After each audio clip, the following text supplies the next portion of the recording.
We do love you, Leeds. Hello, everybody. Welcome back to Imagine Not Being Leeds.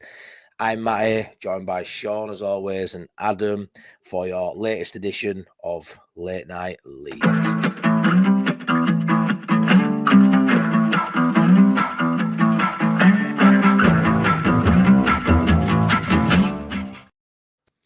Get in there, boys. Let's go. Let's go. Next edition of Late Night Leeds. Been looking forward to this all week. Thank you very much for being here, everybody. Please get your comments in. Please like. Please subscribe to here. Please subscribe to Wilco White's my good friend Sean Carney. Thank you. How you doing, boys? How you doing? All good. Buzzing. Yeah, very well. Wife's very happy.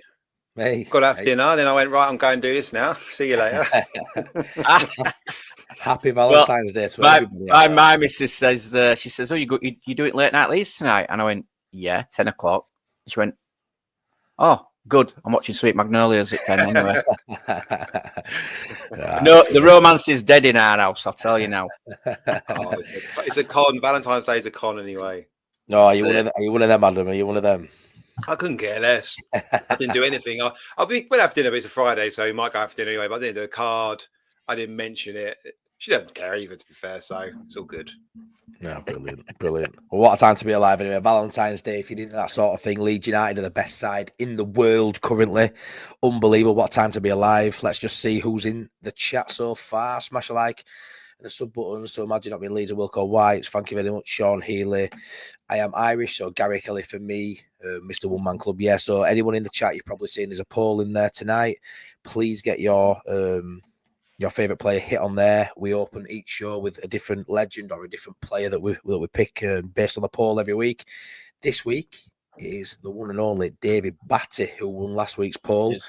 Absolute legend. Obviously played for Leeds over 2 stints. I remember the second one a little bit more than the first one. Obviously being a spring chicken, being a very young man, not really. But yeah, I remember him very fondly. I remember him playing for England. Absolute club legend, great player. I would presume you two older men would know a lot more about David Batty than look at his face. Look at Sean. Look at Adam's face. But no one believes them older than you, do they? No one believes that. You would remember when he made his debut, don't you, Adam? You remember fondly. What were you, 20, 25 when he made his debut? I was not. I was alive. Wouldn't have been alive. I was alive. No. Sean, I'd like you to touch on the career of David Batty, please, at Leeds United. I will, yeah. Hey, they don't make them like they used to anymore, do they? No, hey, one of a kind. What a player. What an absolute player. So David Batty, yeah, he had 2 spells at Leeds. First spell came in 1987. He was a youth system player, came through the youth system. Actually made his debut under Billy Bremner, age of 18-year-old. Quickly established himself with his tackling and his defensive midfield capabilities. Helped in 89-90 win the second division for Leeds United. Then under Howard Wilkinson, played a massive role in the 91-92 first division title win alongside obviously Speed, Strachan and McAllister, as we touched on last week. Then shockingly moved to Blackburn Rovers in 1993 for 2.75 million. Was a real big shock. None of us fans expected that. But he helped them to win the Premier League in the 94-95 season. I think we all remember the Graham Lasso incident in the Champions League against Spat at Moscow when they were both fighting. I don't know if you know that, Matty. I don't, mate. No. Yeah, they were playing for Blackburn, and I think they both went for the same ball.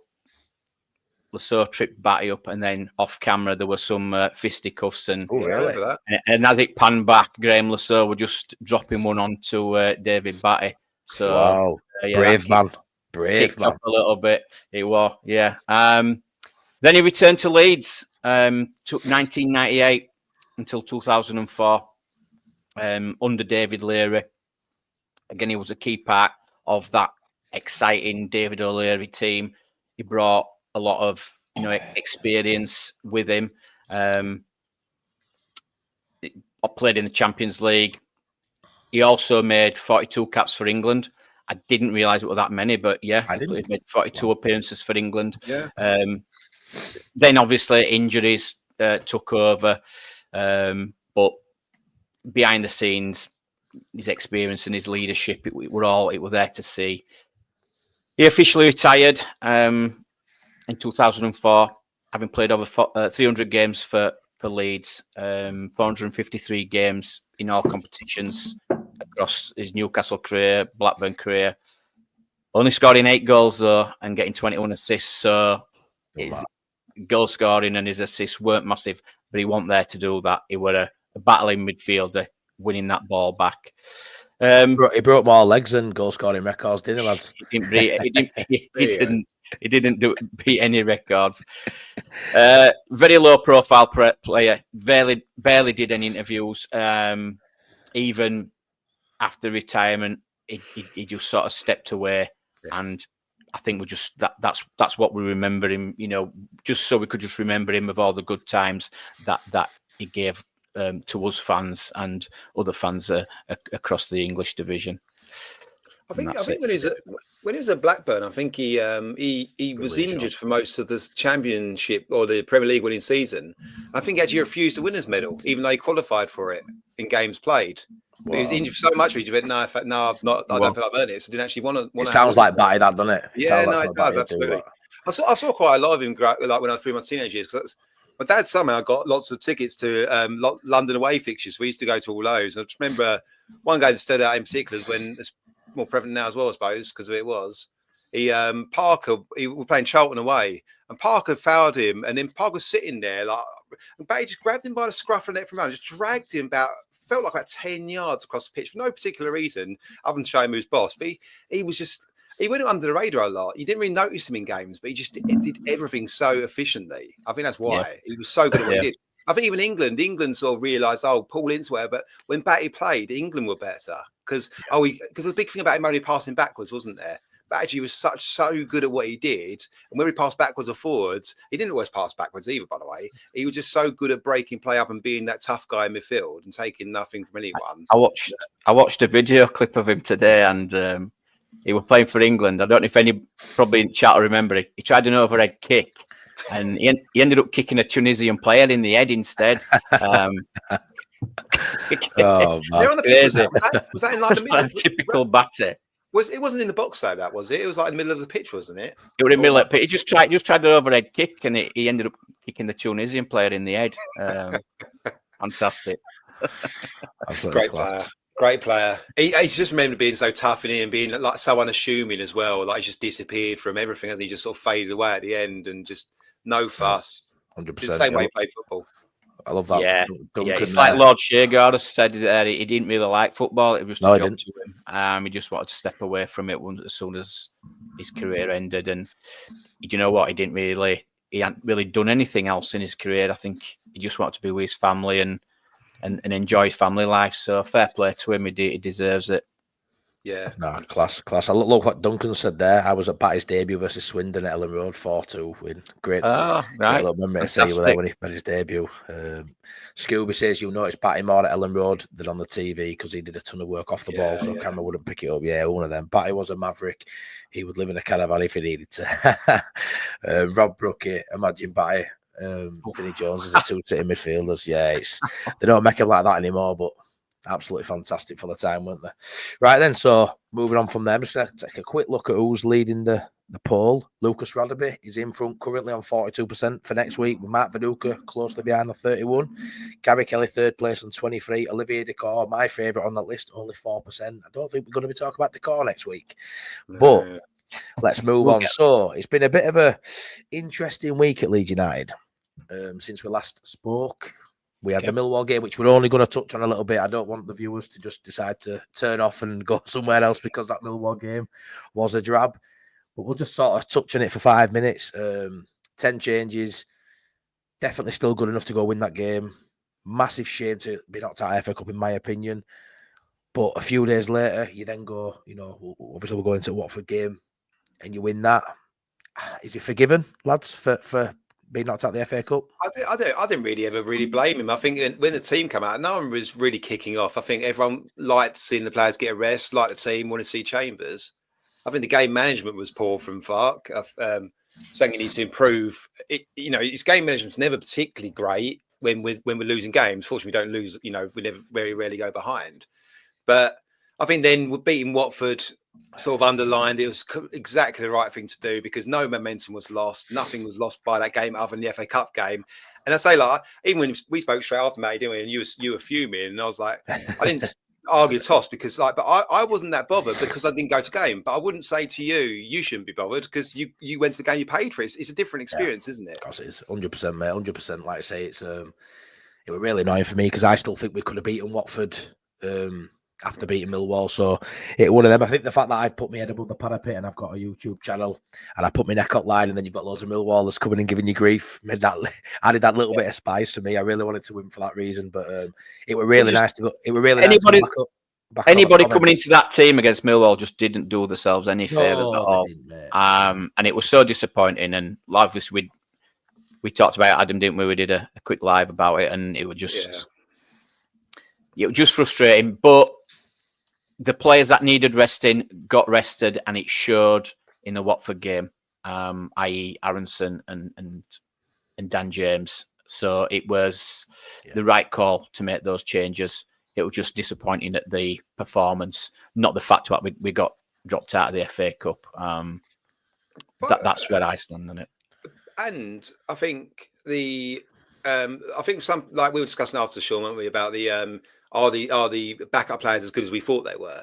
And I said I'm not particularly worried about that because I think you're so out of rhythm if you make that many changes. I agree. We saw Newcastle struggle with Birmingham, Liverpool. I mean, Liverpool had a few more youth players in there, but they lost against Plymouth. You know, like they're winning the Premier League. I think it just goes to show you can't make that many changes to a team and just expect it to go and do the same thing again. It just doesn't, work like that. It's like players like Gilavogi, shocking, absolutely terrible. I just don't get the hype around him. I just think, because he's a nice guy. He brings nothing to the team for me, and it was disappointing to see him. No. He served his purpose, and even that sounds quite mean. It does. Because I think his purpose was really he came in and just put us all at ease when he came in that he was there, so we didn't have to worry because there was this backup. This French international was backup on the bench. We were all keen to see him. But now we've seen him, we're like, well, he's only played half hour for the rest of the season at maximum, isn't he? So it's not really an issue anymore. No. But like you said, Adam, there were a lot of different changes and players not playing that had played together before. And I thought Schmidt did well. Obviously, Sam Chambers was nice to see. Sam Chambers, really like what I see from him. So agreed. But I think, fine, we're out. Let's just concentrate now, and I think that's what we're doing. And we don't see, do we, lads, any other result than a Leeds win when we play Millwall in 4 or 5 weeks' time? No, full strength team. We should smash them. We'll stuff them, won't we? That'll be too much for that. 100%. They ain't beaten us 3 times in one season. Let's be honest. Well, they'll be doing what they did before, and you even said it, Adam. They actually came and played football. They didn't go through. Is it Jake Cooper? Like they normally do, and they'll have to revert back to that when they come play us next time because I think we'll obviously have too much for them. Definitely. 100%, absolutely, 100%. Yeah, no, 100%, lads. Like you say, it's done now. We move on. We dust ourselves off and we go again. It took me a few days, but when it come to that Watford game, we go back in the league game. Those lads that came back, it was like, you could see the freshness in some of their players, couldn't you? That needed that rest. I think if we'd have played against Millwall full strength, I think we win that game. But can I guarantee we beat Watford? Maybe not. Aronson needed that rest. James definitely needed that rest. You could see it, couldn't you? So before we touch on the Watford game, I'm going to hand you over to look at him chuckling away. I'm going to hand you over to Statman Sean.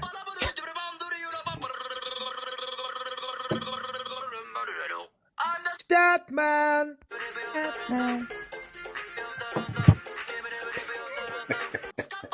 Just love that, don't we? Right then, before we go into the nuts and bolts, give me the stats from the Leeds v Watford game. I'll give you the stats. Cool on.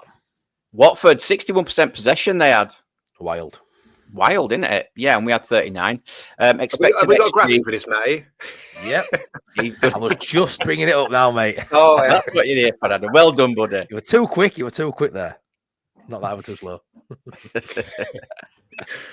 Yeah, expected goals 0.56 for Watford and 2.05 for Leeds. Big chances, 4 big chances Leeds, 1 for Watford. Corners, 7 corners apiece. Again, was doing nothing from corners. So poor. Shots, 20 shots we had. 3 shots off target, 7 shots on target, 10 block shots. Watford, 6 shots, 2 shots off target, 2 shots on target, and 2 block shots. And they hit the woodwork. I actually thought Millie had saved that at first, but no, it was just a straight shot, one onto the crossbar. Shots inside the box, we had 16. And shots outside, we had 4, and they just had 3 each on those. Bit of another stat. We made 389 passes in that game against Watford. It's one of the lowest this season for us, but it were quite telling in the goals that we scored because it were very direct, fast, one-touch football. Pirro is now also topping the GNA with 20. Probably most know that already. Melier, he's actually moved up in the table on save percentage now. He's gone up to 71.2, which is just about on par with the Sunderland goalkeeper Patterson. Oh, wow. Wow. Yeah, so he's obviously improved.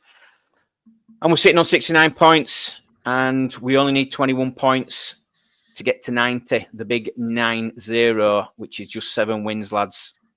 Is that enough for promotion? It sounds good when you look at it like that. 7 wins could get us promoted. So let's go.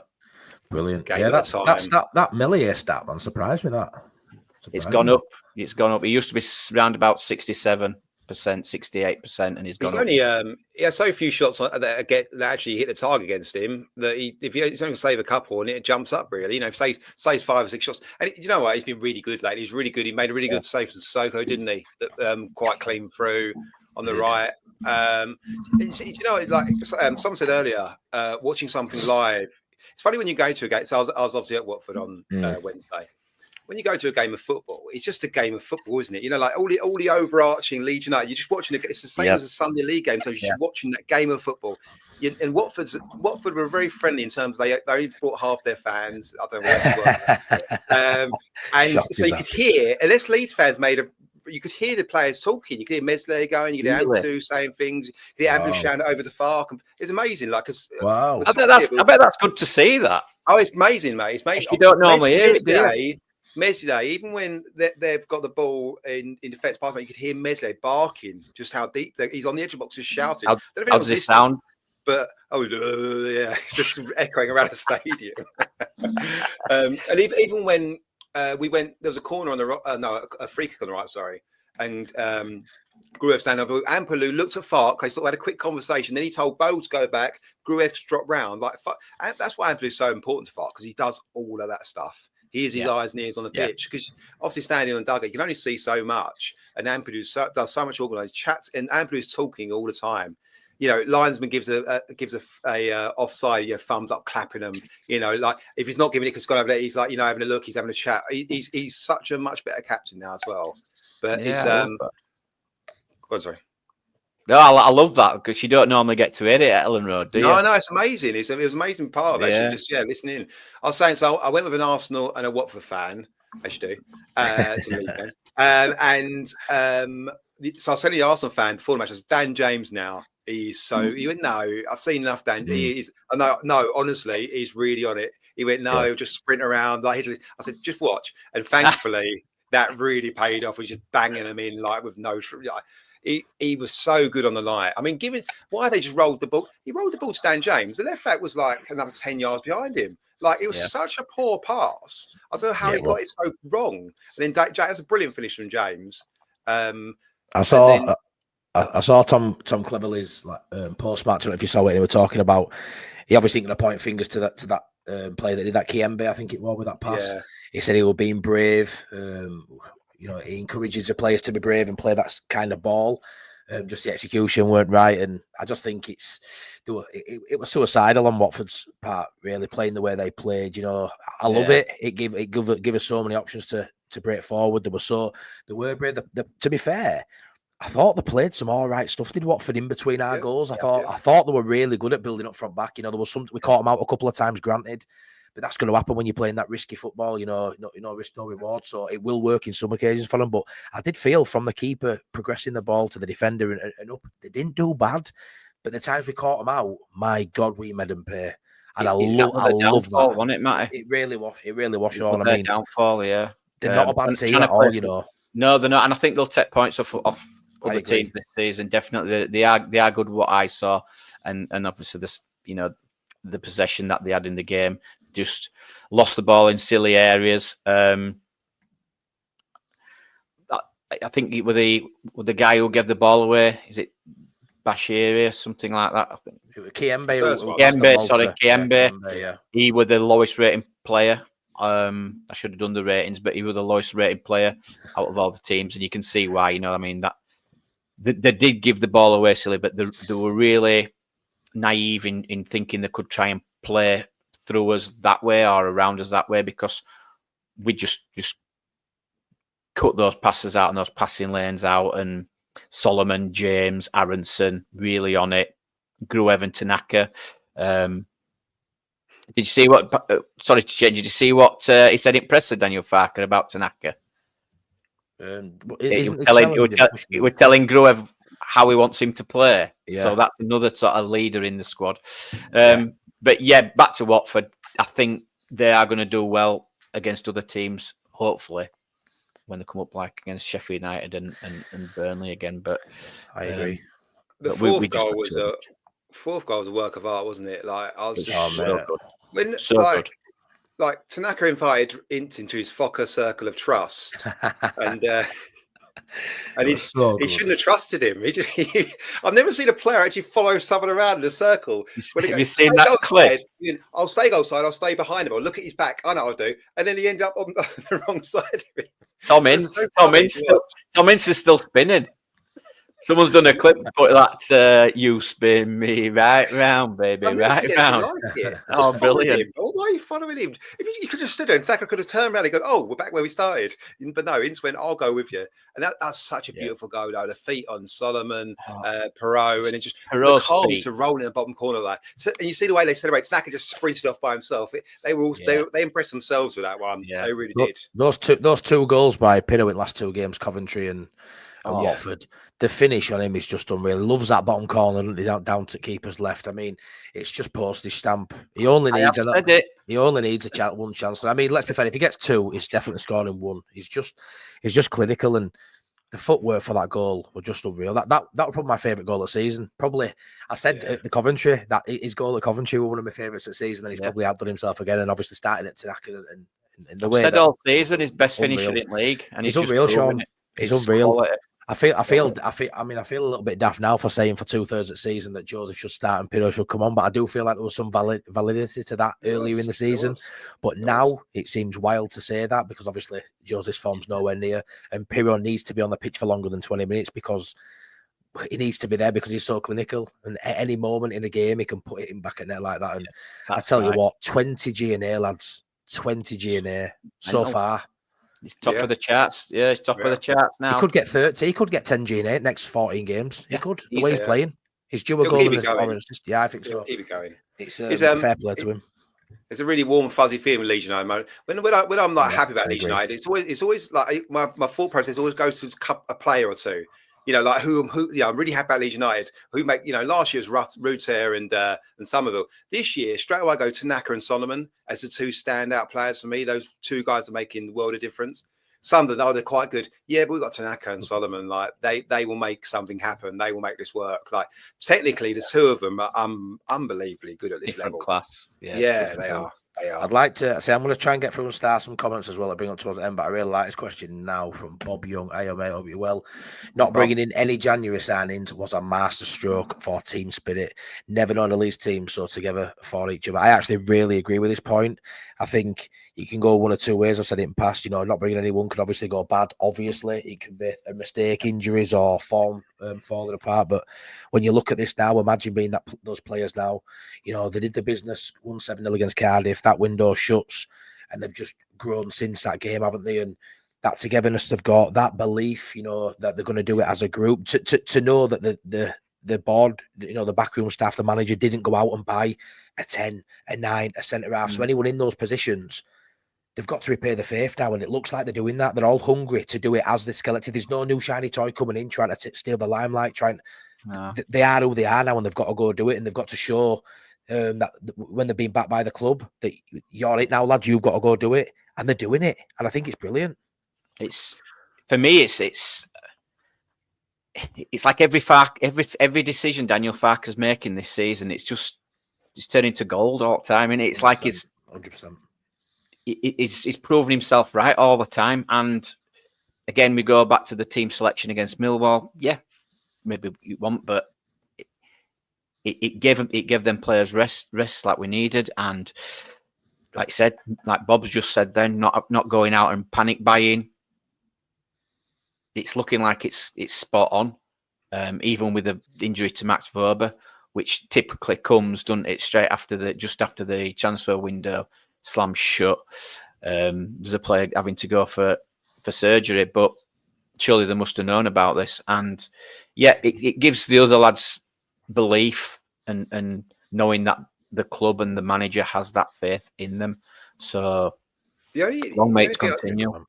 The only thing I'd say about it is obviously, so I think the reason we didn't get anyone is Farke. It was Farke's criteria. He has final say. I think he has initial say. Scouts do bits and bits, then he has final say as well. I think like Tanaka was his player. He found Tanaka players like that.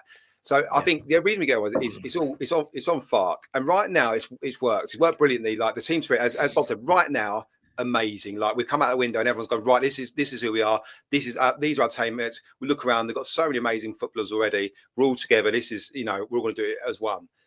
Of course, like and that's fine now. In 2 weeks' time, if Rodon happens something, if Perot happens something, Aronson happens, whatever it may be. I think there is backup there, of course, but we've got there's quite a few games to go. So Bob's absolutely 100% what he says, team spirit. But the only caveat for me is if a couple of injuries. There's a few players in part where we can cover a couple of injuries, but there's a couple we still can't, and that's the players we wanted. But no one met Farke's criteria, which is fair enough. He wasn't going to get anyone in for the sake of it. So right now it's brilliant. But I've been thinking all week, and I didn't know whether to bring this up or not, and I'm gonna do. Go on, mate. Speak your mind. And I don't know what chat thinks, but is this team better than the Bielsa team that won the championship? 100%. If you were to match them up, and if we could do it, do you think we'd beat the Bielsa team of that year? Yeah, I do. Yeah, because it looks like it to me that we are. And I look all through the pitch and the squad, the squad and the 11, and I would like us to do something like that. Like I said, we could pick us best 11 from both teams. Yeah, mate. Lord says Lord's better. Mark Summerland says no. I would just love a Pablo Hernandez sitting in that 10 in this Barca team. But there's obviously going to be certain criteria of that of that side who are better. You take Pablo out, you take the manager out for me. But I think obviously the managers, it's a totally different way of playing. It's just the system and everything. We're not conceding where we'd concede with the Bielsa team, wouldn't we? It's such a good question, but I mean, it's not as all out attack this side. No, but it's really good attacking. But it's way better defensively this side. Way better defensively. So that's the difference. It's maybe not as exciting, but it's not far off for me. But defensively, it's a whole lot better. A whole lot better. That's the difference. And the personnel, the level of quality with each individual is there's a lot more quality in this side than there was in the Bielsa side. But Bielsa turned water to wine, as we know. Yeah, we do know that. But to be fair, Farke's doing it with some players. Farke's getting the best out of your James, your Pirro.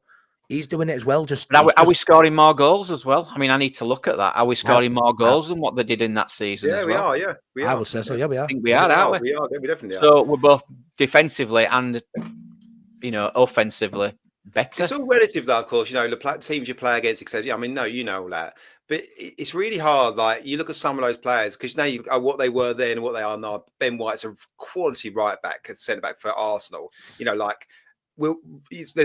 Pablo is more talented attacker than pretty much anything we've got now, I guess. Even Bamford, we take that Bamford in this team. I think the crossover teams, there's a few more maybe that crossover, but I don't know. Just say they're better. Say this is definitely better. I mean, if you gave Bielsa this team would be better, definitely. These are better players. There's no doubt about that. Bielsa's a better manager. There's no doubt about that. And that's no slight on Farke at all, because Bielsa is the best manager. No. I'll go through life thinking Bielsa's the best manager I've ever seen. So it's no slight, about anyone. So it's no slight on Farke to say Bielsa's a better manager than you. But so it's a tough balance. You think Bielsa might, because it's not like Bielsa will find some answers, because he had plan A or plan A, didn't he? So if it worked or it didn't, and it was mesmerised the way he played football. Man marks in defence, everyone man marks over the pitch. It was crazy. Yeah. But I think it was crazy to do it. It was crazy to do it in the Premier League, and this team though on target to be the best team ever in the Championship. Yeah, on a few different stats. So you can't say. It's and right now 32 games in. Right now it's on target. I say to be the best team ever in the Championship. So and the per game it's running to at the moment for several stats. So yes, I guess it is better on that basis. You can't say it's not really in a way. We can, but where it's fair. Yeah, it was just interesting. I was thinking what players would I pick out of that squad, and I would like us to do it at some point, maybe. International break. Brilliant. If there's an international break, we could do something like that, because do like a combined 11 and see who'd play in that side. Get the chat in. We'd all just pick us, and we'd maybe do a poll. I don't know. We could figure it out and just see what the team would look like with that mixture of players.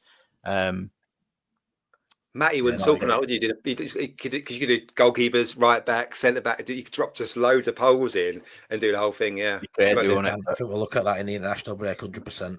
But it would be like a little mini promotion party, because we'll already be promoted come that international break. I think obviously we won't mathematically, but I think we're going to be right there or thereabouts me by international break. I don't think we'll lose another game, me. So yeah, I'm one of them, me. Let's get start one here. Stephen Horseman has said Lockie puts a brilliant analysis program about the Watford game and said he was very impressed with the pressing they did. I watched that. Have you watched it yet, lads? I haven't watched it yet. We're going to watch it last night at work, but I didn't end up watching it. So I am going to give that a watch. Yeah, well, I'd like to obviously sort of jump back into the Watford game, because I want to touch on Dan James, obviously, especially in a few more moments in that game. So I would like you, Adam, to sort of talk about the pressing style of Leeds United, because he was saying, it's not an intense press all over the pitch every minute of the game. It's a very intelligent press, and obviously certain triggers react us to push at certain points. And I think the press, when we used it very, very wisely at Watford, it worked to our advantage, and obviously ultimately we got a few goals from our pressing positions on the pitch at Watford.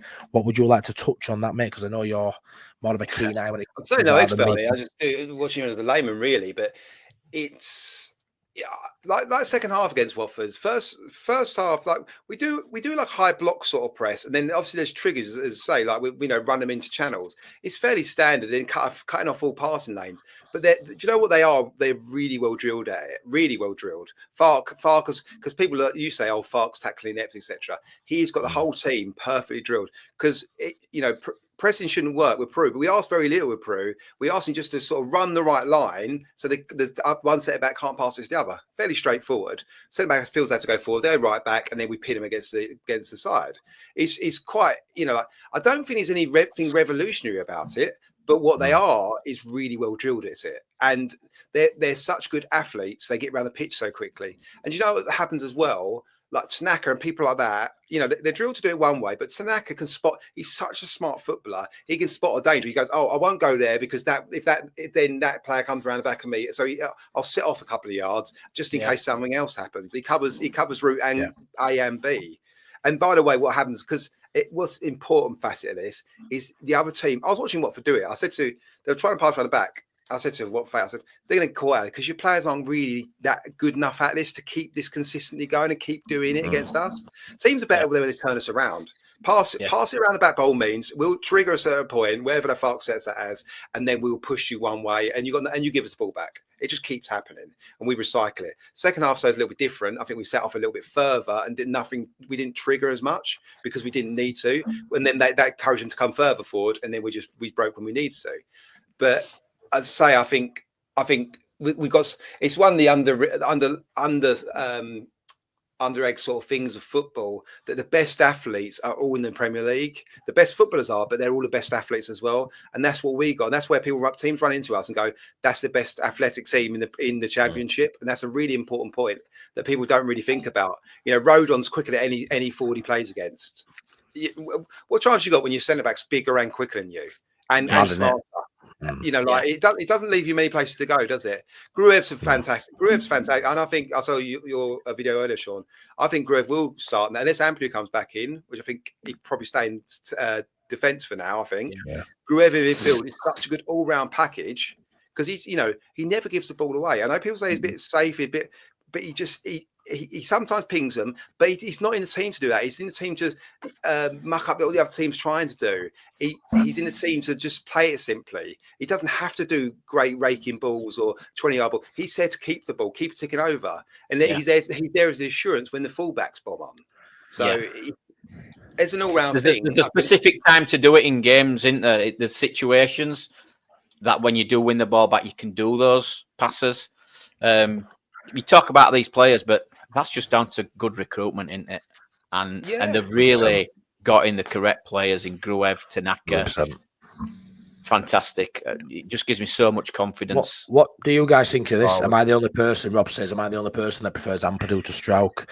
Obviously, it's a really good dynamic with that, isn't it? You know, because we've got so many good midfielders, Sean, it gives us the option of dropping Ampadu in there, knowing that you're giving Gruev time, Rothwell time, or Tanaka time. But I think Strauch is going to come back when he's 100% fit regardless. I don't know what you think. That's my opinion. I think I agree with what Adam you said this. In this division, at the minute, we can get away with playing Ampadu at the back because we get so much time in the ball. Yeah. Come next season and we're in the Premier League, then we're going to need a strike back in there and a bit more defensive minded in the midfield. So I agree with Rob at the minute. I can't see him getting back in unless, again, Farke makes that call and it's the right call. But for me, no. Don't change your losing team. You keep Ampadu there, you keep Rodon there. A winning team. Keep the back, a winning team.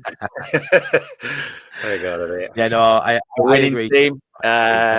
These changes. You don't change your winning team and you can't change your back four.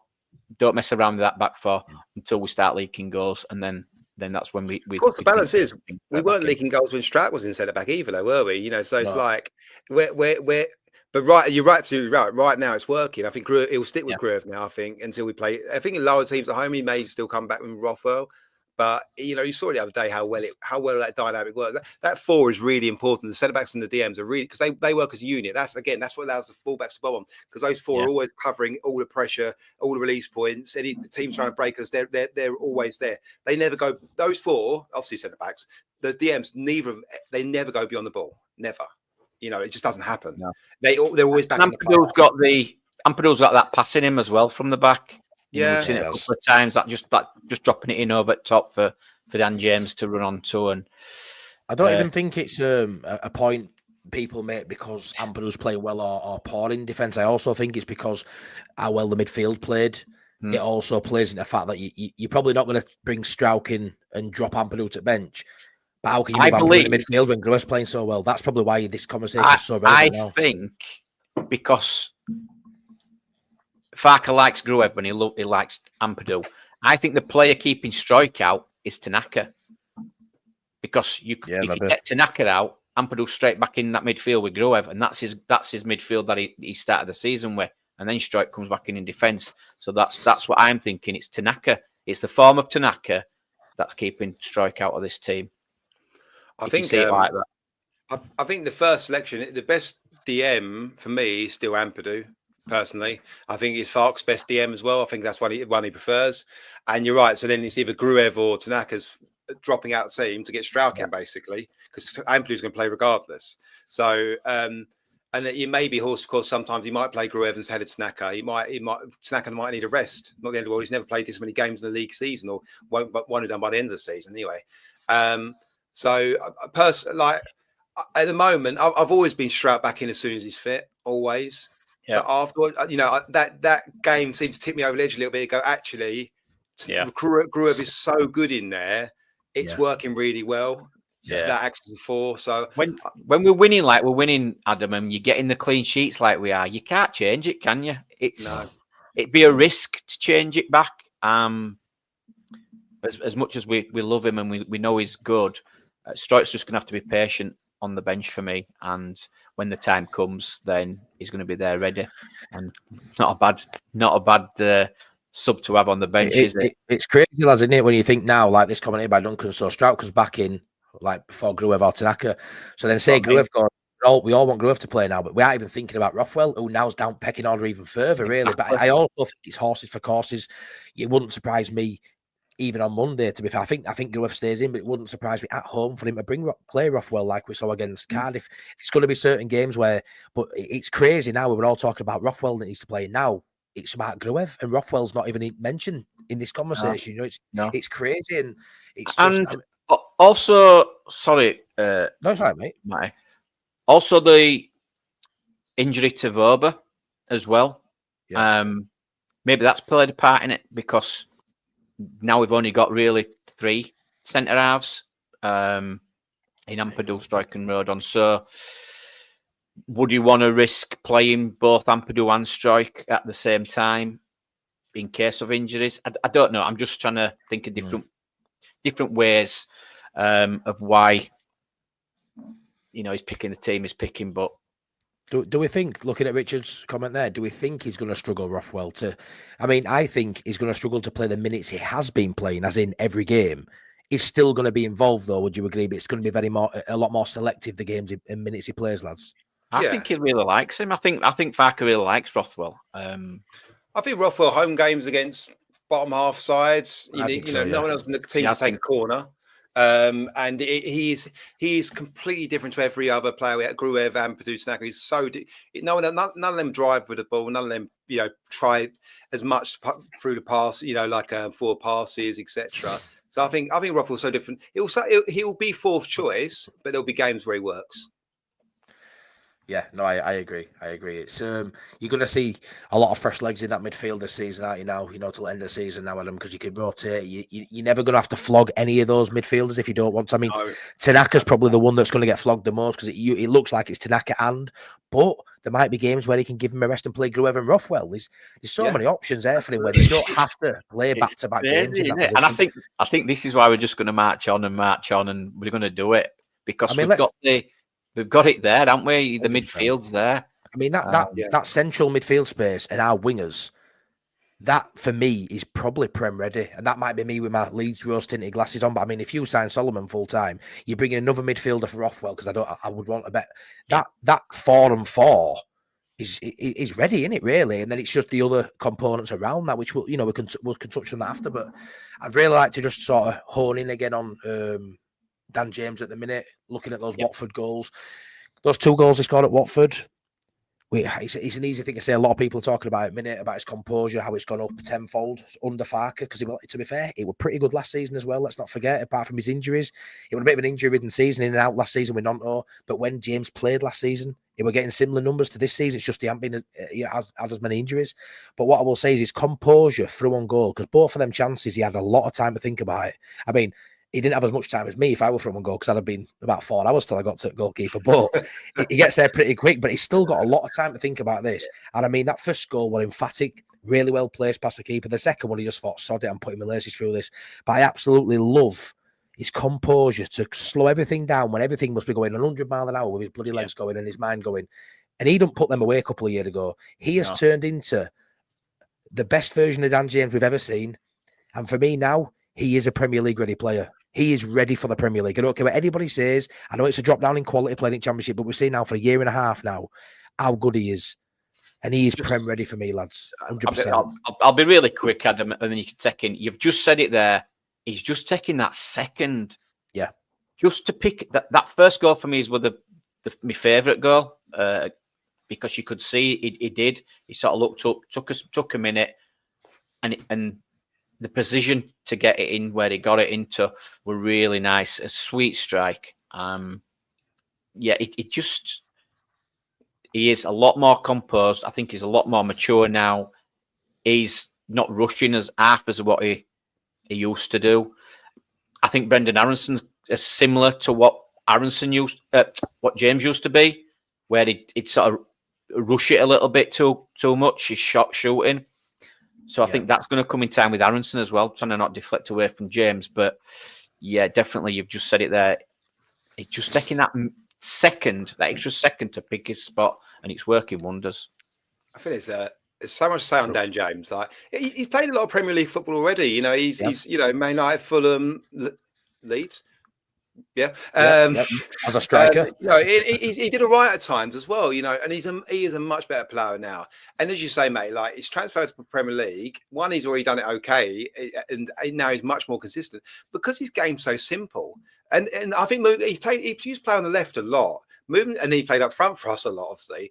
On the right, he can just push. He can just run that channel. If he's got the ball, he just pushes past someone and run. If he hasn't got the ball, he just runs. So he's running one way or another, and he's so direct. And the best thing about Dan James, he never second guesses himself. He just does something. And when he's confident, he doesn't ever second guess. He just does it. And he used to be like, the silly curling thing with the left feet and that sort of thing. And also, by the way, he's shot now. He can strike a ball so much better than he used to. 100%. That second goal, he sort of had no right to. It was a bit silly the way he could take it a little bit closer and just slot it past him. Just banged it in the goal. He did.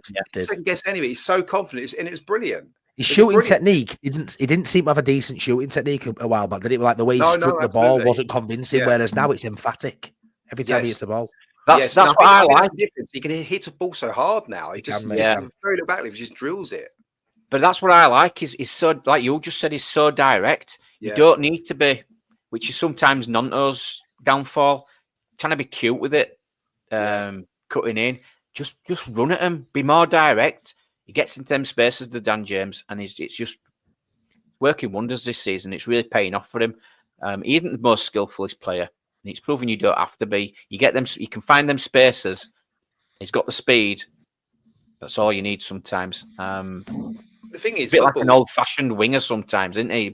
He's an old-fashioned winger because then in the 90s, early 2000s, it went differently when everyone's doing step-overs and everyone has to beat a man by doing some skill. And he can't do it, can he? No, but I don't think you don't. How many step-overs? It's not a bad thing anymore. No one does it anymore. It's not a thing anymore. And actually, what players realise is because teams man mark a lot. If you can beat one man, either running past them and then some passes, or just push it past and beat them, you get so much space in football now because all this step out, it's gone away. His pace, his athleticism is key in football, and he's got that. And I'm saying he's fine tuned everything else, and he's fine tuned it in Championship. And he'll go into Premier League. He'll go into Premier League next season. 99% with us, 1% not with us, but he will go in the Premier League next season because he's such a good footballer now, and he'll transition so easily. You used to say when you used to play football, you used to say as a defender. I mean, I wasn't a defender, but I was a fast striker, and you'd hear the defenders go, "Just drop off, give him 5 yards, just drop off." Gosh, you know, if they were up alongside of me or anyone, I'd beat them for pace, and that's the same with Dan James. It gives them the defenders something else to think about, where they can't really mark tightly because we've seen it time and time again. He'll just skip round and there's got space in behind to run into. So they tend to just drop off a little bit more, which then is creating space for others as well. So 100%. The game you've got trouble in is when defence sit deep, and they won't. No one will do that against the newly promoted Leeds United next season. That's not how they can play. They will have to play with that high line, that Premier League line, and Dan James will come into more and have more space in the Premier League. Could you imagine Dan James against Tottenham at minute, mate? It's got 4 or 5. But no, I mean this is a good halfway. There's no pressure on the ball. Just click over. This is a great comment by Rob. Someone's had an arm on Dan James. That's why he's smashing it. I think some players just connect with a certain manager, and you can see Dan James is obviously a massive favourite of Farke's. You can see he loves the way Farke wants him to play, and ultimately he's getting the best out of Dan James. So for me, Farke deserves a lot of credit. Duncan says we are now seeing why Bielsa wanted James in 2019. I've got him on the line, Bielsa's first season. Yeah, I mean, he's a bit lucky with Dan James as well with that, because he's got a little bit of sentiment because we know Bielsa wanted him. We know it fell through. Now we've got him. It's like you look at the redemption arc of Dan James. Everyone loves an underdog. You look at missing out on him going, you know, as finally getting him as then going to Fulham. It feels like we treat him a bit shit, really, if we're honest. We really did as a club. And for him to stay and deliver what he's delivering now, he's probably his most important player. Him and Solomon are our best players now, probably the best players in the league, potentially. And to see him do that, what a redemption arc he's on. You know, you've seen certain players, Fairport, same. But when you look at Dan James's story at Leeds United, it's actually fucking incredible, boys. It's actually incredible, and fair play to him. He gets his head down. He's not one for limelight, really. He seems quite a bit of a shy guy, but what I like, especially at Watford, you can see confidence now when he scores and when he goes to fans, and he's like, you know, you can see he's feeling it now. We spoke about when Somerville left, Nonto was supposed to be the man. He's nowhere near the man. This guy, Dan James, is the man now, and I feel like he's starting to believe he's a man. And Dan James, who believes in himself, is one fucking hell of a player, boys. One hell of a player. 100%. Yeah, absolutely. Did you say him and Solomon are the two best players in the league? I think so. Tanaka said no. Attacking players in the league. Oh, sorry. Okay. Wingers, no. Wingers. I mean, to be honest, they're not far off it. Actually, thinking you could 4 or 5 of our players you could pick out as the best player in our team, and 100%. Whoever that will be the best player in the league. Definitely. You know full well as well. When we finish the league as champions and the EFL team of the season comes out, we're only going to have 2 in team, don't you? You do realise that, don't you? Yeah. One of them is going to be Melier as well because he'll have more clean sheets. Melier and Bamford. Honestly, it'll be shocking when you look at that. But yeah, I mean, when you look at that midfield, Tanaka, can we just obviously go into Tanaka, because I could speak about Tanaka all day long. I would like to sort of look ahead towards the Premier League season. We spoke about everything in terms of even as a content creator now, having a YouTube channel, you know, us 3 on here, going up to the Premier League might have decent implications for that. More eyes, more people wanting more Leeds content. You look at Tanaka, Japanese international, the fan base, to have a player of that quality from that part of the world commercially for Leeds United, that could go up through the roof when we get to Premier League. Not only is he a talent, but an asset for the club. What a match made in heaven that is when we go up to Premier League, having someone from that part of the world who's that good. Yeah, but somebody said, go on, Adam, you go first. No, go. You go, Sean. You go. Somebody said about selling Tanaka. Tanaka's going to go in here end of season. What would you sell him for? 40, 50 million? It'd be worth. It's going to cost the club more than that, isn't it? Like you've just said, in commercial revenue alone, it'll bring so much, especially in the Premier League. We're not going to sell him. There's no way. We sell him. Not even if someone comes in with a £50 million bid. I don't think we sell him because, like we say, it's too important to the team as well. I mean, I think some of the players look up to him as a player. Like say, telling Grove how to play and how he wants the ball and things like that. He's just got so much quality. It's so plain to see. He's Premier League ready now. We don't have to go buy another midfielder when we get up there in the Premier League. It's already ready made. So I'm over the moon with him. And again, what did we get him for? 3 million? Yeah, 3.5 million. Yeah, crazy. And that's hats off to the scouting department again. I know we've had his eye on him for a while, and this is what they do, don't they? They watch players. So sometimes when we are linked with these players, it's maybe because we're just watching them. It would have been nice to get him last season. It would have made a real difference, wouldn't it, for us? But I just absolutely love the guy. That's why Kamara came in so late, wasn't it? Because it was Tanaka that Fark really wanted through the summer, and he had the injury last summer, summer before last. But he is Premier. He's probably the one I'm most excited to see how he gets on in the Premier League, because I think he'll just slot in. I think then everyone will start talking about him. It will stay this summer because, as you say, Leeds. It has to be an astronomical bid to warrant Leeds. If Leeds go up, an astronomical bid to warrant Leeds selling him, and there's only a handful of clubs that can even do that. No one's going to throw 40, 45, 50 million at a player that's not even playing at a high level, really. So, or the highest level. He'll get the Premier League low, and I think every other club will talk about him after the games. He's in the top percentile for so much in the Championship. He's the best midfielder in the Championship by a stretch. Best midfielder, but I say once he steps up, he's one of the most excited to see how he does, because I think he'll just take 2 like ducks to water, and then I say after every game, every other fan will go, "Who's that guy?" Because he's that good. Yeah, no, I agree. Just reading Scooby's comment in there. That one, Tanaka is unproven. I in this league, he's been great. Helder Costa was great in this league. I'm not saying Tanaka is Costa, but he's not Archie or Rutter. I think he's as good as all of them, mate, to be fair. I do as well. That's crazy, Scooby, because you just look at him and watch him. He's 2 or 3 steps in front of everybody. He knows exactly where everybody is in the pitch. He's 2 or 3 passes in front of everybody. That's Premier League quality. That's a Premier League player. You can't. You can't compare him with Rutter. Speaking about pure footballer, Yeah, Rutter's a different type of player. Yeah. You know, Rutter's. I wouldn't say his passing were fantastic. Yeah, he did some good assists, but he was very clumsy. You know, he was very clumsy, and he's skillful, but he was very clumsy as well. You know, getting through players.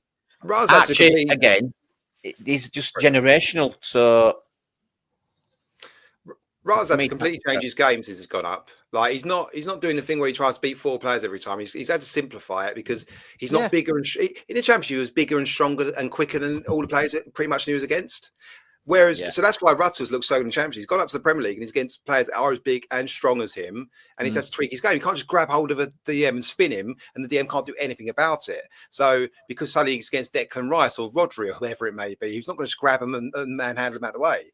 Tanaka's not about that. It's not physicality with him. It's football IQ. That's a difference. Yeah. He's a pure footballer. He's a smart footballer. You look at the way he can control the ball. You know, like it can go miles and he'll kill it dead. He's just a pure footballer, and the way he understands the game, his positioning, and because when he came in, everyone go, "Oh, what about duels?" He wins nearly every duel he gets involved in. Nearly every single one. If there's a tackle to be made, he'll angle his body correctly. People don't just run past him. Who beats him? Like who gets? It's not because he's quicker and stronger than him. He's just a better footballer. He understands the game better.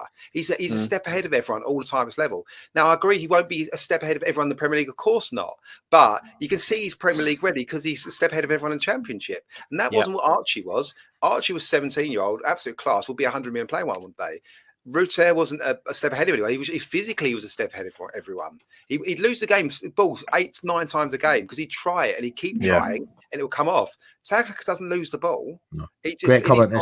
Adam. I'm going forever about Tanaka. Great comment, this, isn't it, mate? Rob says the game slows down when he has the ball. Like Modric made the game look easy. You saw him when he turned Tommins. He just made it. Everything slowed down and he just did what he wanted with ball. Did what he wanted with Tommins. Yeah, he is. It is. So good, mate. He's so good. Circle of trust. Scooby's come back here. What I mean is Archie and Rutter are Premier League all day long, still young and can still get better. Tanaka, don't think he'll improve much. We've got a few. Yeah, well, I get that, but I don't think you can say Archie is all. I don't think you can say Archie is Premier League ready right now. To be fair, I don't think you can hand on heart say that Archie is a Premier League player now and Tanaka's not. It's just Tanaka's not been there yet to have a go. I don't think you can say Archie Gray is 100% a Premier League player now. I think Archie Gray plays for England in future, I do. But I think to say that, I think it's a bit wild that Tanaka's not, based on the fact he hasn't played there yet. It's 25 as well as Tanaka. Yeah. So it's still, it's not an old age, is it? But it's wild that he hasn't played there already, Sean, isn't it, really? It's wild that he's been missed by everybody and everyone, or no one's put the gamble on him. And Scooby, look, I know it is proofs in the pudding, but looking at what we can see, we all said it about Archie and we all said it about Rutter, and they're there now, aren't they? So we're saying it now about Tanaka. I think we're going to be right about him as well. I think so. We need to mention the league table. The predictor table. So I'm going to have to pass you over to Adam because we're nearly an hour here. We still need to touch on Sunderland. And we try to limit these to about an hour and 15 minutes, but we'll be here till Wednesday. Where we love it, right? But the league predictor table, a bit of news from Adam. Go on, Paul. Yeah, so there's a slight issue this week. So I'm sure everyone knows we do. Well, hopefully now we do the predictor table Leeds games. It's 3 points for a correct result or correct scoreline, 1 point for correct result, 1 point for a correct one goal scorer. So you give us one goal scorer per match. So we're doing league table up to now. The problem we had this week is when I went on to live chat to pull it out, it wasn't there anymore. So what's happened is there's been a technical hitch somewhere. So the AI of YouTube has overpowered my AI, and I had nothing to go on. So my AI was like, nothing's else. Okay. So anyway, we couldn't get anything off this week. You're a poor man's Tony Stark, aren't you? Well, yeah, I'm not sure what's happened here. NASA's got involved with someone. Like, so Yeah. ultimately, I'm afraid to say we couldn't do everyone's score this week. We haven't done anyone's score, so it's a fair playing field for everyone. Millwall and Watford games have been voided, and we'll go forward from here. It doesn't usually happen. It's 1%, probably less than 1%. No, Look at Rob. Look at Rob. He might have done. I don't know. I did as well, and I did. Yeah, that's a good point. So did I. The problem with Rupture, there's video evidence for us. Yeah, true. But yeah, it's so buggered it a little bit. It's buggered it a little bit. Do you know what Duncan might have done? We all said so it's easier just to sort of just leave it this time and go again. And what I'll do is I want everyone to start putting the score predictions in for Sunderland. I'm doing mine and the goal scorers. I'll put in the chat now your score prediction for Sunderland and the goal scorer, and I'm going to click on it. It's one goal scorer, and if it's one of the goal scorers, then you get a point for that. And I'm going to bring every single comment up on screen as we're talking, just to make sure if all happens with the live chat and we can't, for whatever reason, grab it up again, at least it's on there, and Adam will have to sit back and watch this a couple of times again to over. So yeah, it's a bit of a shame, but yeah, get your score predictions in for Sunderland. So that's all I think to touch on is the Sunderland game coming up. I did my opposition preview. We're waiting from Only Fools at SAFC last night. Please go check that video out. Please go check out Sean and Wilco White's preview we did today as well. Brilliant insight there. I'm thoroughly looking forward to it. Got my ticket today. Cannot wait for it. Under the lights at Ellen Road is the best time to go. It's my favourite time to go watch them at night. Adam, look for the ticket and get yourself over for a beer, mate. Just what you're messing about. You're out every night anyway, so why not make a Monday night at Ellen Road? Just go for it, mate. Come on. You'll be working, what, Sean, again? I'm away. I'm on holiday next week. We knew that. Not going far. I'm not going far. We're only getting a lodge and a hot tub in Lincolnshire. And it has got I've already checked. There's a bar with a Sky Sports in. I'm going to be sat watching it, so don't you worry. Brilliant. Scorer easy, put your scorer in. But yeah, I mean, I'm expecting goals in this one, boys. I don't know what you think. Both teams, I mean, for me, it's the most attractive attacking side in the league going head to head. I do think Sunderland will offer us more chances to score than some teams have at Ellen Road. Speaking to Wayne, he doesn't think they're going to come and be expansive, to be fair. He thinks they're going to sit in and try and catch it on counter. They've got players to do that. Sunderland 100%. So I don't think they're going to sit in an ultra low block. Don't get me wrong, but I'm expecting him to go gun ho, and he said they won't do that. So I don't know if it's going to be a bit of a chess match for first half, maybe. But we know we start very quick. We always talk it's the obvious. The first goal's massive. I think in this game it's imperative we go out and get an early goal and keep doing what we've been doing. If we get that, they will have to come out. And for me, I'm getting Middlesbrough vibes on this one, boys. I'm thinking 3-1 Leeds is my prediction, and I think James will get one. But I think we may concede in this. I think we may. I've got to give them a little bit of credit here. They could definitely get in and hurt us. Meslier is going to be tested in this game. He's going to this could seal the whole redemption act for Meslier. If he comes out of this game, and I'm giving him flowers at the end of it, maybe we are totally eradicating those points he dropped at Sunderland, as well as maybe the Hull ones after what he did at Coventry. This could be a total redemption act for Meslier if he can stand up in this game of all games, because he's going to be tested on Monday night. He's not getting away with no shots on target in this game for me. With Joe Bellingham outside box, he shoots on sight. The players have got, Lafay. I'm expecting really big thing from Sunderland, and I expect Leeds' levels to rise because of that. Yeah. No, I did mine. Like I said, I did my match preview, and I did the strengths and the weaknesses, and that is the strengths: counter-attacking, shooting. They like to shoot, whether it's direct free kick, chances from the edge of the box. Millie's got to be on his game. 100%. When the chance arises, they do like to also keep possession. Weaknesses, they are weak aerially. Don't think though, we don't do anything from corners or anything like that. No. I mean, be nice if we do get one at least this season. So yeah, it's going to be a tough game, and that's why I've put 2-1 Leeds win. I think we still have too much for them. They do tend to stick with the same 11. They don't like to rotate. If there is another howler in Meslier, then he's definitely in cahoots with this Reggie Labrie, his ex-manager. Definitely. Something's going on. Yeah, it can't happen again, surely not. This is going to be interesting, Richard, because Bogle obviously playing at right back, Enzo Lafay's been playing out on left, but Mundell is back. He's been training for a week and a half. Yeah, yeah. And Wayne thinks Mundle might start on the bench. If that's true, Lafay will start on the left. But if Mundle's back, maybe he comes straight in because he's a talented player. Then Lafay might move into middle. What do you think, Adam? Go jump in. I wonder what I like the idea of Lafay on the left because I think against Leeds he'll be doing more of defending and attacking. I agree. Will he track Bogle properly? Well, because that could be an opportunity for us in that. Actually, I see that as an opportunity. 100%. I think so. I was looking at stats earlier. I was looking at team stats and where they placed in the league. And Sunderland pretty much third, fourth for pretty much every stat. The only outlier was possession. I think they're 12th in the league for average possession per match. So I think that does indicate they will sit in a little bit. They will try and they will let Leeds have the ball and they will try and hit us on the break. Because what also played into that is Isidore is top for XG in the league. So they obviously get him into lots of good positions in, breaking environments. I think he's a really good striker, Isidore. Every time I see him, I think he's really He's not an out-and-out 9. I think they signed him as a winger originally. Yeah. They told me to win. Can you just carry on reload? He's rapid. He gets him some really good positions. Can you just elaborate on this, mate? Of what Easy said, Sunderland are poor, not at our level.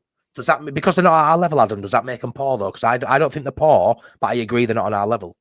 They are firmly, I believe, they are the fourth best team in the league, and not just by league title. Nearly every stat they are as well. Nearly everything. Yeah. And they're certainly not poor. They've got a really good manager. And they've got lots of players you worry about there. Bellingham will be in the Premier League next season. He's really, really talented. Lafay shouldn't be in the Championship. He's still really talented. Chris Rigg will play for England. You know what I mean? He's a top player as well. Yeah, absolutely. I think they're there to be got at defensively. I think so my prediction would be probably 3-1 as well.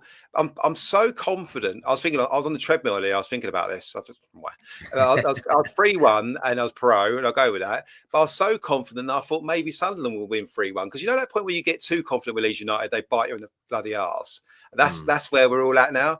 And because Sunderland are a good attacking side, they will score. I think. Hopefully we can just keep it down to 1, but we should win, of course. But Sunderland are decent. They're a good side. No, I agree. We let's be fair, mate. You've got to predict a Leeds win. We can't have you in the opening 4 weeks doing this. Predict Burnley win. Go to the only league game you've been to is Watford away this season, I think. And then since we've been doing this show, the only game we won Watford away, and then you predict a Sunderland win. We can't be having that. I offered a service on Wednesday. After the game, I went up. I spoke to Eddie for a little bit. He didn't really want to speak to me, but he took a picture. He's a lovely guy, don't get me wrong. But and then I spoke to Angus and Greta Steinson. I was going to ask you this question at the end. I was going to say, I want to know what you spoke to Angus Kinnear about. I just told them. I said they're doing fine. But I told them they need a massive summer, and they both nodded. I don't think they. Did you say that to them? Did you actually say you need a massive? You legend. Greta Steinson, right? Is supposed to have gone to work for nights every game. Because Greta Steinson's gone for the 49ers multi-club model. They've only got one club. I think they're looking at buying other clubs. They've got one club. He goes to every Leeds game. It might be a bit of a workaround with his wages potentially, but he's still there. He's still director. He's not director of. Was he director of football? Director of some technical director, he wasn't he? But he's still about. He still goes to every game. So I was just suggesting they need a big summer, and they just nodded and laughed at me like everyone does. So I'm not sure they're going to do anything with that, but just had a quick chat. So. We better be signing some players then, is that what you're saying? We're better spending some money. Well, I mean... If we do, it's all down to you. Look all the players we're linked with at the moment. They're all German. You've been linked with like a new German player every day because of Fark. Yeah. Fark's got full control. They need to build that recruitment structure up again, I think, because it's going a little bit like Orta, where you've got one man. Now it's Fark rather than Orta. And that's not a fair comparison. Obviously, Orta was mental. Players he knows, isn't it? That's what he wants. Always plays he knows. Yeah. Say we had more of a coach rather than the manager this January, I think we would have bought 2 or 3 in. Now, I'm not saying I was right or wrong, but I think it's Fark's parameters. It was his going. I think we could only look at probably about 8 players beginning of the window because that's who Fark wanted. And then we couldn't get any of them, and that was it. You've got to think of it this way as well. Well done, Sean. Next season, we aren't going to have time to be bedding players into a system. They've got to be players who can come straight in and fit in. We haven't got them. 6-7 games. We need to be on it from the start. I agree. How many games is it now? Is it 30? Is it 36 or 34 in Premier League? How many do they play games? 38 games. Yeah. we definitely need to be on it from the off, don't we? Yeah, 100%. Just for this season, I mean, I think we beat Sunderland. I think we're beating well. I think it's 3-1. I think we've got plenty of goals. I think we look really good. I don't think they're on our level, no, but I think it's hard to say that. I mean, they couldn't beat Watford, no, but we couldn't beat Millwall this season. We couldn't beat Preston. We couldn't beat Bristol. We couldn't beat Portsmouth. We couldn't beat Bristol. You could look at any given day. I mean, yeah, Watford nearly beat them, but you could also look at it and go, Sunderland came back. You know, they got a late goal. They've got a lot of fight in that side. They go right to the very, very last whistle. So yeah, we are better than Sunderland. I can see what he's saying because it's for form now. You know, they only played Watford a couple of weeks ago, didn't they? And they haven't lost to win. They haven't lost in 8. I think Sunderland. I think it's 8 games. No, they've had a few draws, haven't they, in them games?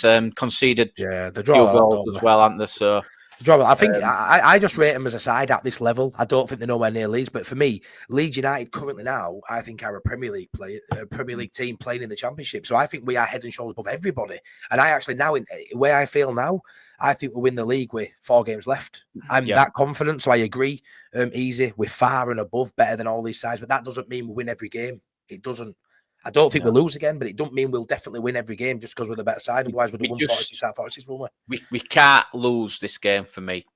Again, I touched on it on my preview. Yeah. If they win, there are 4 points behind us. 4 points. 4 points is nothing. If we win this one, Sean, we knock that 4 down to 3. Really, because we can probably look at Sunderland with 10 points clear and go, right, that's one of them down. We've only got 2. We win this. Well, I mean.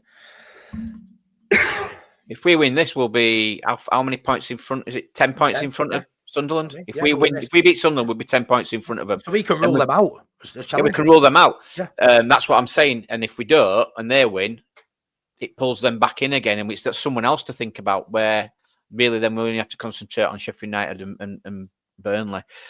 But I'd definitely take a win and a draw against Sheffield United. I know we're not talking about that yet, but I'd definitely take that right now. Definitely. I heard people saying they take a draw against Watford because it's the away game. I mean, people are just getting a little bit worried, a little bit scared. We are so good at the moment. It's just the momentum's everything in football. It's everything. Yeah. Talking about the transfer window, like we are riding it at the moment. We are quality, and the players all believe in each other. Let's just keep this going. I think we'll beat Sunderland. I think because we'll score more than one goal against them, certainly, because they're there to be got at defensively. Like they're not terrible defensively, but we're just so good with attacking. So, and then Sheffield United is a really interesting game, isn't it? I think we are much better than them. And I say it just like a little bit of warmth that you've got Tanaka and Solomon all the time. And I think they're just better than anything else they come up against. So there's and James actually at the moment as well. To be fair, I think we should beat Sheffield United. But yeah, if we lose to Sunderland, that Sheffield United game is massive, and that's when the pressure starts to really build. Then of course it is. That's why it's imperative we beat Sunderland in it. Then the pressure isn't as great. We don't want that pressure.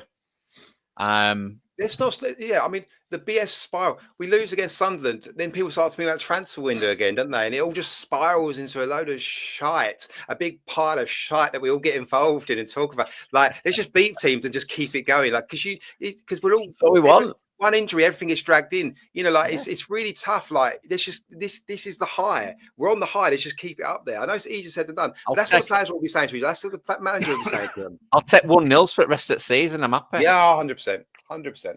No, 100%. Yeah. I still take second now. I know that offends Matty. I know. Do you know what though? I wouldn't say mind frame. I'd said same as you, Adam. But now it's like because we're playing so well. You look at this, 14 games to go, lads. Yeah, you're talking 7-8 more wins, and we're there, aren't we? I think 7 more wins gets us 7 more wins gets us to 90. I think 93 guarantees the championship for me. Guarantees winning. I think at 93 you win the league, mate. And I think anyone that's worried as well. Anyone's worried about last season. Don't worry. The players went through it and more experience. Farke's more experienced, and also we've looked at it before. That was an outlier in Farke's championship career. Norwich, both types of title seasons for Norwich. Farke won 7 and 8 out of the last 10. It's not a drop off that usually happens to him. It was Ruters, Somerville's, Grays. It was their breakthrough first seasons. We've got more experience now. Bogle's been before. Solomon, Snacker. We've got more experience now. Like we've got a better team, and also everyone's fresher, I think, and there's more options on the bench. There's so, and we were nowhere near this sort of form last year. Nowhere near it. We won 14 games in a row. We were winning by 1 and 2 goals. So we weren't going smashing teams. What do you reckon of this comment, lads, off Easy? Because it's a really good comment. Bryn Law said he believes the way we're playing came because of the Burnley ball draw. I agree with him. Our current form is player-led. There is no more talk of not embarrassing our opponents. Is that the players now are just sod this, look what we can do, or is it Farke as well? Because I've actually seen something different in Farke as well in his interviews, in his post-matches, in his press conferences. He's actually demanding more of players. He's turning around and saying, I want more goals from Pirro when Pirro's scoring goals. He's saying he wants more from Tanaka when Tanaka's one of the best players on pitch. We haven't seen that from Farke. And I feel like now we've built up over last season and a half, and now we've got to where I think now we've finally seen what Farke's wanted to see for a year and a half. And I think because he's seeing that now, he can demand more. While ever it wasn't quite where he wanted it, he was always going to put the pressure on himself to get it there. Now they're there. Now he's saying, right, boys, we're there now. Let's give me more. And I feel like it's a bit harsh to say the players are basically now just playing the way they want to play. I think it's a collective. I think now Farke's letting them off the leash because he's got them to that summit and he's got that team playing how he wanted them to play now for a year and a half. And it's taken that long, I think, for everything to be ironed out. The players we had last season weren't quite... I don't think were what he really wanted. We've seen now with the fullbacks at Norwich, he had fullbacks who both bombed up and down. Max Evans and I can't remember on the other side, but we've seen last season we had Bogle. We had Firpo and Archie. One of them went, one of them stayed. This season at times we've had Byram. As much as I love him, he does tend to stay back while Bogle goes. Now we've finally got a fit Firpo and Bogle.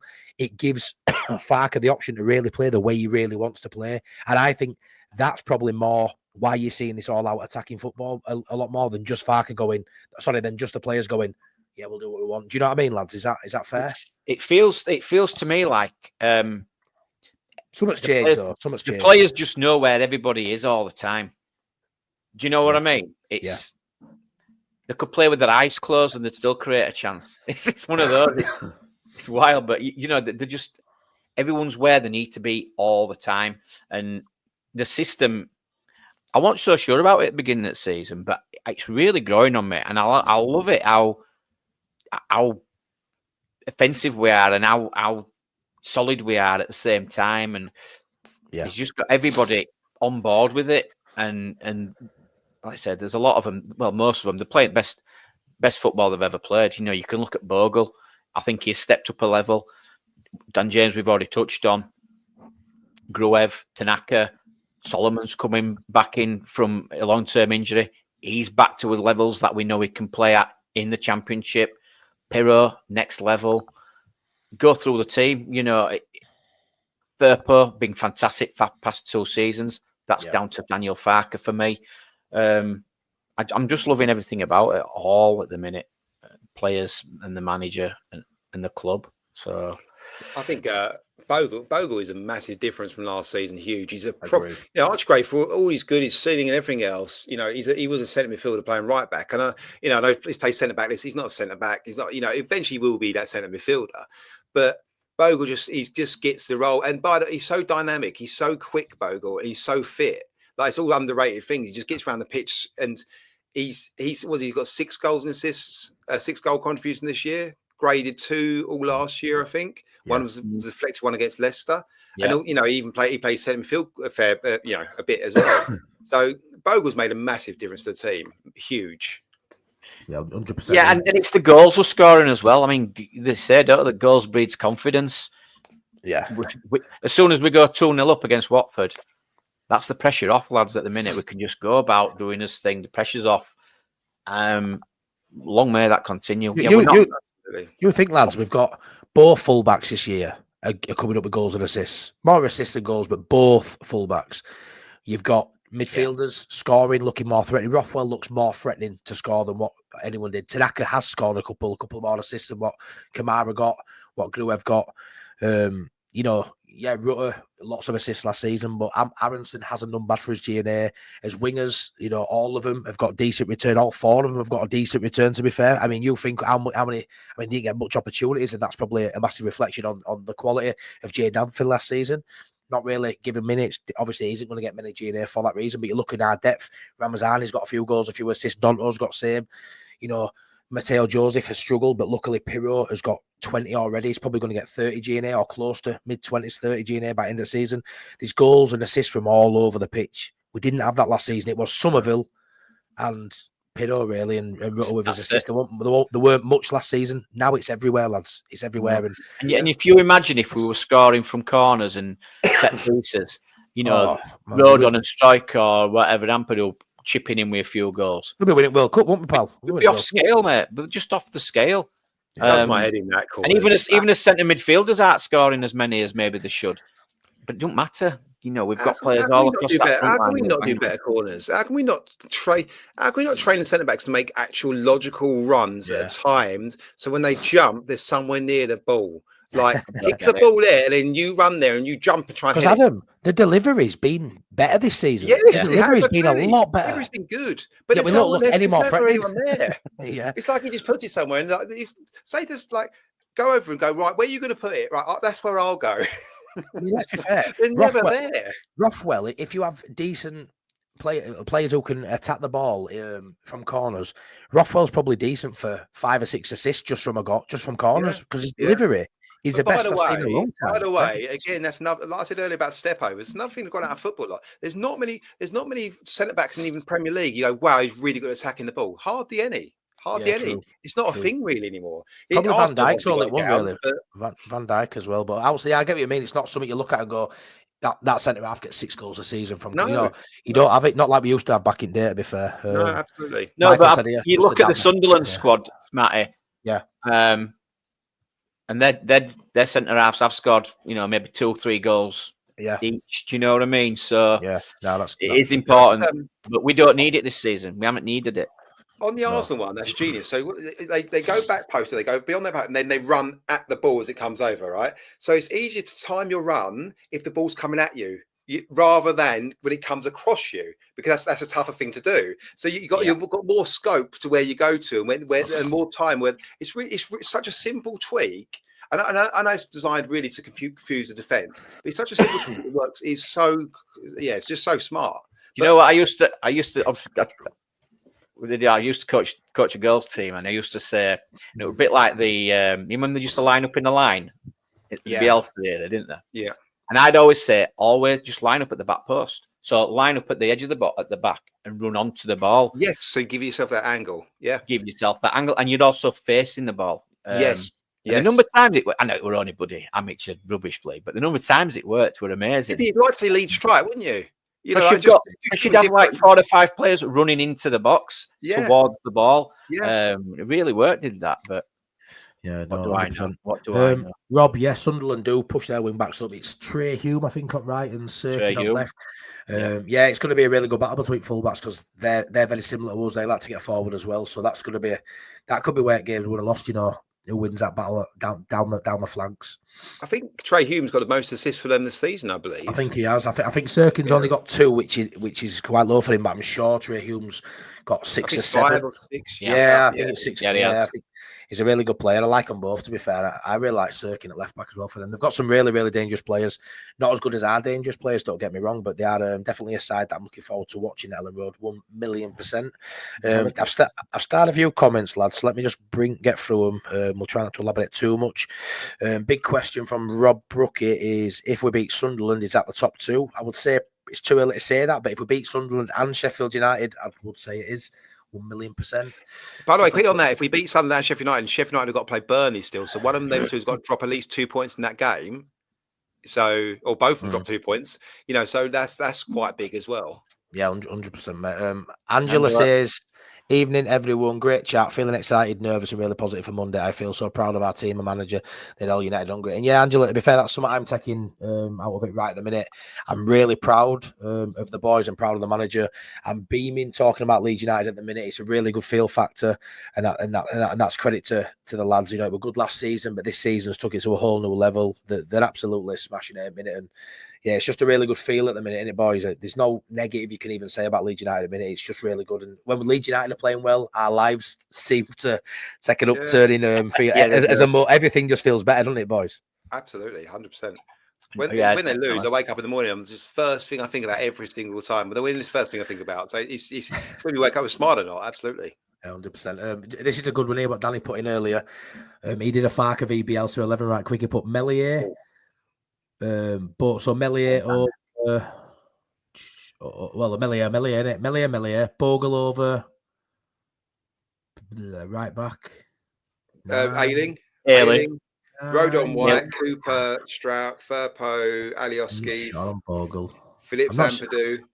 Can I just say, do we think Bogle's better than Prime Ayling? Is he up there? Yeah, probably isn't. He's probably equal to. He's probably a better footballer. I tell you, it's tough, isn't it? Yeah. It's really tough. I love Prime Ayling, but yeah, I mean, Ayling was unbelievable for that side, though. He was the heartbeat of the side in lots of ways. Yeah. So you can't really not. He meant so much that side. You can't really not start him. But no, that's fair. So.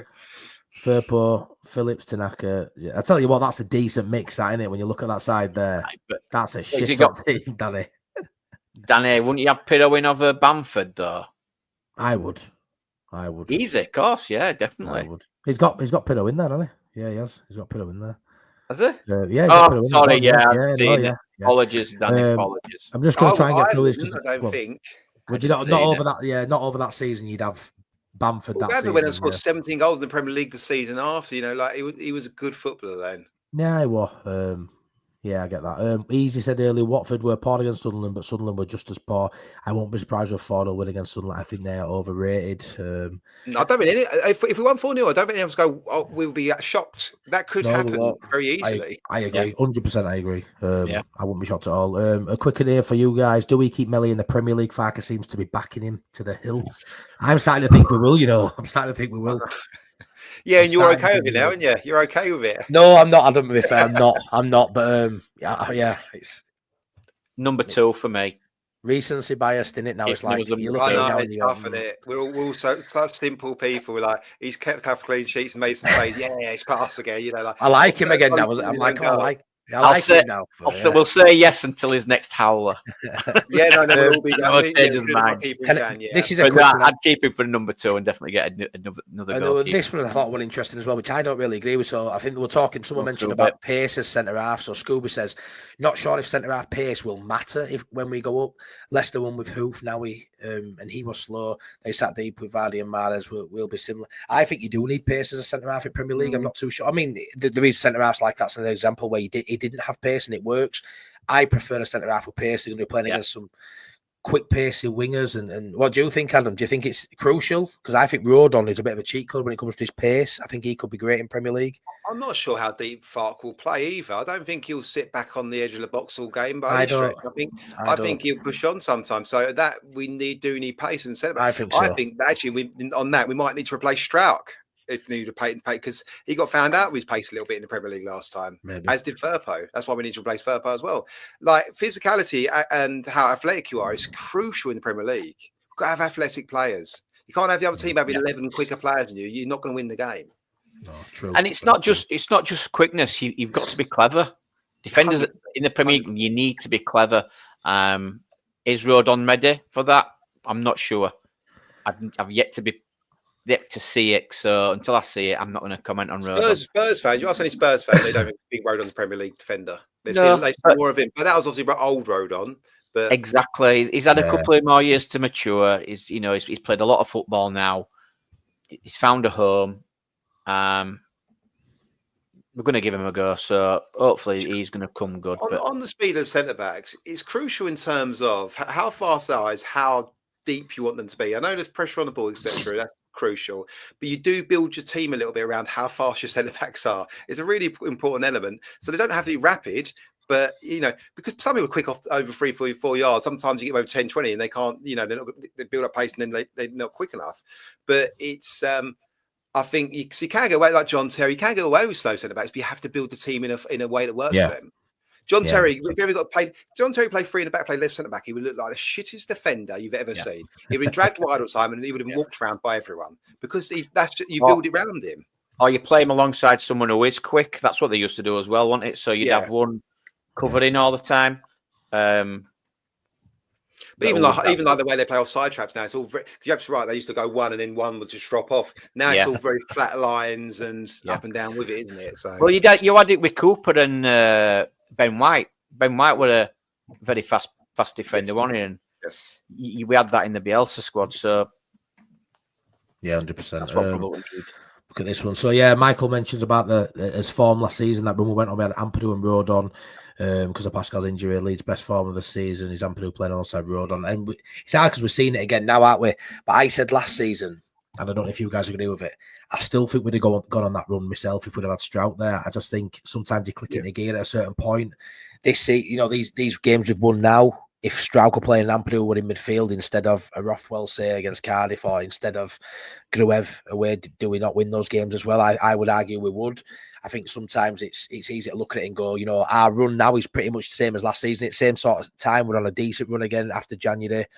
Strout is out the side and Rodon's partnering Ampadu, and it's all clicking again. But I do think we'd still win these games with Pascal. I don't know what you think of that. But I think we'd probably still win them, but would we win them as well as we are? I don't see why not, Sean, if I'm honest. I don't see why not. Is it coincidence, though, that I can see what he's saying there? Yeah, of course, I can see what he's saying, yeah. Is it coincidence, though? Who knows, but... I don't think Ampadu's a better centre-back than Struck. I don't think he is. No. It works better for us as a result. And as Matty said, I think if he was back there, we'd still be winning games. You say sure. So. You can't say for sure, would we win 7s and 4s, etc. I don't know. Like Watford offered so little the other day. It was like, I know they had a lot of the ball, but it's all in front of us. And I don't think the game would have played out any differently, really. I agree. And Strout's a really good ball-playing defender, isn't he? He is. I was just going to say, does he do the same sort of things that Ampadu does on the ball? I'd say so. It's really good at, it's not bad, is it? We saw under Bielsa, he played in DM a couple of times. He can play football, mate. He ain't just he ain't a meat and potato centre half, is he? He's not. No. And by the way, the thing of the centre backs now really is they either give it to a fullback, or Tanaka drops between and they give the ball to Tanaka. You find that pass that moves inside, whatever. All the moving forward is usually to the fullbacks and then find a way from there, isn't it? Anyway, so you don't ask loads of the centre backs to break the lines and stuff. Particularly, I agree. Stephen Osman said earlier he has played Gruev in away matches and Rothwell in home games. We've said that's sort of how I'd see it going forward. But now, if Strout comes back in, obviously Ampadu's going to be in there as well. So it's an hard one, because there's been times this season when I've said, well, when everyone's back, Rothwell's out. And then with Rothwell's form this season, I've said, well, Gruev's not getting back in. It's crazy that they're all going to get minutes, if I'm honest, as I said earlier. So He's not going to drop Ampadu. No, Ian. He said it in a press conference. He's the most important player in this squad for Daniel Farke. He wants his captain on that pitch. This route feels like we've got more options, oddly. Like playing Ampadu centre back and Rothwell. So you've got Rothwell and Strout on the bench. It feels like you've got loads and loads of options. Once Ampadu goes back in field and Strout goes in centre back, it feels like you got less. I don't know why, but it feels like you got less options. All the players are still there, but it's like, oh, now we've got to move Ampadu out of there. And also, I do like the idea of Gruev and Rothwell swapping and Tanaka rotating the three of them. I do. I think keep them all fresh. And that will stop happening if Ampadu goes back in midfield. You stop rotating one of them, because Ampadu will always be there, and Strout and Rodon in the mid centre back. So you're then flogging one of your centre midfielders, and you've got no backup centre backs. It just feels better this way. It feels safer. I don't know why, because all the players are the same. Because it's like I said, we haven't got that extra defender on the bench, have we? Yeah. So we strike on the bench, it makes it feel like we're covered. Ampadu's in the team still. He's still there, but you could just go in the centre back, and then it just doesn't feel right. It does feel weird. I liked that penalty one. Who else would take penalties if Strike and Pirro want on the pitch? I'd bring a fan. Solomon or Dan James, surely. Just get someone from the front row or something. Just give them a go. I'd have said Solomon myself. Surely, I mean, we've got enough. Tanaka's a beautiful ball striker. Surely he can just roll the ball in the back of the net on a penalty. Easily. Solomon's the same. Solomon's decision making, his passing, he's inch perfect all the time. Those crosses and everything, he'd roll in the back of the net comfortably. And I can't imagine either of them being phased by it. And that's the most important factor, of course. Yeah, having the ticket to do it. Yeah, I agree. Get through these last few ones before we wrap it up. Michael got earlier said, what's your thoughts, guys, on the Sky rescheduling of games? JB, Joe Blackburn today stated that Sky is trying to derail us from gaining promotion by making our fixture list awkward. I don't think it's that, but it's definitely a pain in the ass. We all because we're a pull for Sky. Plenty of people watch us. They watch us worldwide. It's not to do with trying to derail us. It's finances basically. You know, get more viewers, don't they? Get more views. It really does. It gets more views. Everybody wants to watch Leeds United. Take it as a positive. It's hard for the fans going away. I totally understand. It's crap that way, but there should be a rule about everybody want to watch us. Distance of games and lunchtime kickoffs. There should be rules about that. Distance between the two, whoever's playing someone. That should be really a basic rule, and they don't do it. It's nothing to do with. They're choosing Leeds United because people want to watch Leeds United. More people watch Leeds United. The viewing figures will go through the chart compared to every other team. 100%. 100%. It's this one from Digler as well. Will Vauber stay at Leeds in the Prem, or is he going to leave? I would say just a quick one, lads. I'd say he's leaving. I have to leave. I think Vauber goes because you probably buy a starting centre back, and Vauber goes because you don't need him as the fourth backup. I think we'll get that Elvade, and he'll be part of the deal. Much I'm glad back. That's what I think. Maybe, yeah. A quick one here, lads. How much is Ampadu worth? Ooh, God! What now? Yeah, I think at this level, I'd say he's 10 to 15, or is that too much? I'd say 10 to 15. I think a Premier League club stick 20 on him. You reckon? I'd say 20. I think as a DM, yeah, 20. Rob Brookie says, and the same with Stroud, to be honest. Thank you, Rob. Much appreciated that, mate. So, yeah, we're going to wrap it up here. I'll get through the last comments as we go out, as they pop on the screen. But, yeah, I just want to say it's been a really good show. Loads of interaction, loads of comments. If anyone's in here now, anyone watching afterwards, please stick your score prediction in and 1 goal scorer for the game against Sunderland on Monday night. Thoroughly looking forward to it, boys. I'm sure you two are. But, yeah, anything else we need to touch on? Yeah, can I just say, so Matty, as the host, organises this really well. And for example, we've discussed at length this week to keep it to 1 hour 15. And as you can see, he's hit the mark perfectly. I didn't want to stay out when you said that hour 15. I thought, no chance tonight. Absolutely no chance. But yeah, we'll speak in the back room as of why. But yeah, it's been a really good show, to be fair. So we enjoy it. I mean, we love it. We do absolutely love it. And to be fair, once it's ended, I'm gutted. We've got 7 days before we do it again. We'll have to stick a subscriber show at some point in through week, just because I love getting you guys on with me. So so Richard says night, great stream, lads. Thank you very much, Sean. Mark Sutherland, at least 2-0. Dan James, let's be fair, if there's a couple of goals in game, he's getting at least one of them, Mark, 100%. Cheers, fellas, love the show tonight. Thanks so much, Bob, means a lot. Cheers, Bob. Cheers, Wilco White, whoever you are. Yeah, he's a bit rude, that guy. I know. Sean said Bamford for penalties. Good night, lads, and all top show. Thank you so much, Sripper. Ina, thanks as always for watching, mate. 3-1 Leeds, James. That's what I'm going for, mate. Exactly the same as me, Ina. Great minds think alike. Before we go, at least it's not Valentine's night. No, it's not. MLT, all thanks. Bob says, would love to come on the show sometimes. Well, we'll be doing a subscriber show soon, Bob. So there's your opportunity, and then we'll look at it after that. But yeah, 100%. So I'm just going to end the poll. Wow. Ooh. Wow. It's disappeared for now, but let me just wait for it to come back up. The thing is, I could see we're winning them, but I'm not too sure if that's accurate. It said Viduka had 37, so I'm a bit gobsmacked that Viduka, I think, won the poll. Really?